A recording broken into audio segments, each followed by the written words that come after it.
Today I'm painting a watercolor butterfly. The first thing we do is draw an outline of our butterfly. I'm not putting in too much detail because we don't want the pencil line to show up in our final artwork. Just enough so that I know where to put my water and a few details on the body. Now we apply our water and a little bit of paint. First we apply the water and then we apply the paint. This is called wet on wet painting. I'm using blue, purple, and Payne's gray. I'm strategically applying the purple and the Payne's gray to the edges of the wing, and the blue to the center and the part closest to the body. I'm also adding in a little bit of Payne's gray closest to the body. Usually when you look at a butterfly, the part closest to the body is dark. This is where the wings connect to the body of the butterfly. The tricky part about this is applying the paint when the page is still damp but not dry. So you'll see that I jump around from wing to wing to wing, adding in little veins and little details. The drier your paper is, the more crisp those lines are going to be. So it's good to apply them at different stages in the painting when the paper is wet, somewhat wet, and then very dry. It'll give you a different quality of line work and texture. I've dried my painting and now I'm going to work on the body of the butterfly. There's a little bit more detail going on here. I want to leave a highlight where the light would be hitting it, which is on the top end and coming in from the right. And I also want to make sure that I darken the areas where the body has joints. I'm adding little lines to the back of the butterfly on the bottom, kind of like you would see on a bee, just little stripes. And with the head, you want to make sure that you leave highlights for the eyes and for the top of the head.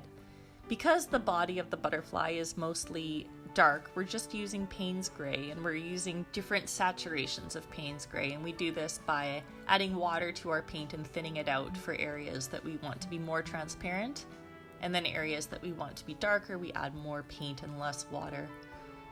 We started the body of the butterfly off with dry paper and wet paint, and I've been pulling the paint with a wet brush and applying more paint as we go. This isn't quite wet on wet, but we are manipulating the paint using water, which is a very effective way to get detail but also have everything blend together and feel cohesive. You have a little bit more control painting this way, and it gives you a very different look. Now I'm adding in a little bit more of the shadow to the edge of the body. The paint is still wet, the page is still wet, so I'm still going to get a little bit of a bleed with this paint, which is what I want. And I'm also pulling it onto the wing.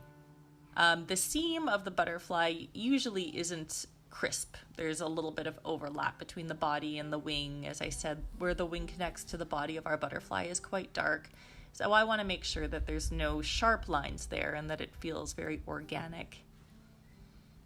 Leaving that highlight for the eye and the back of the body is very important.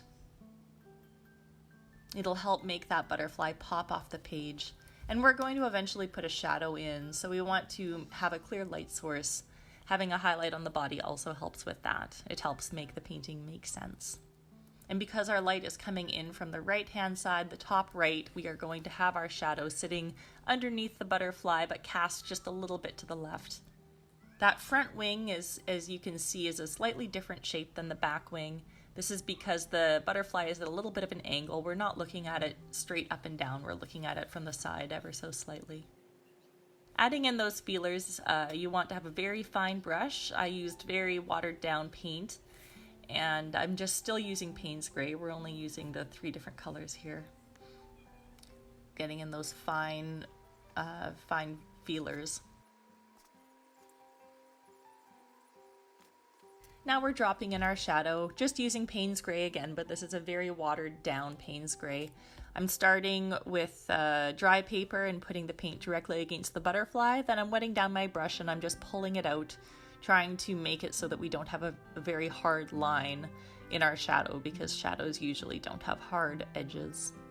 Now I'm just adding a little bit more detail into the wing. I've dried my painting at this point as well, so I'm not worried about the butterfly bleeding onto the shadow. Just giving it a few veins, adding in some crisper edges to help that butterfly pop.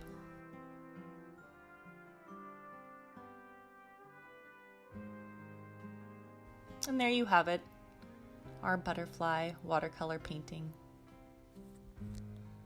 I do teach online classes, so if you're interested in taking a watercolor or any art class, leave me a message.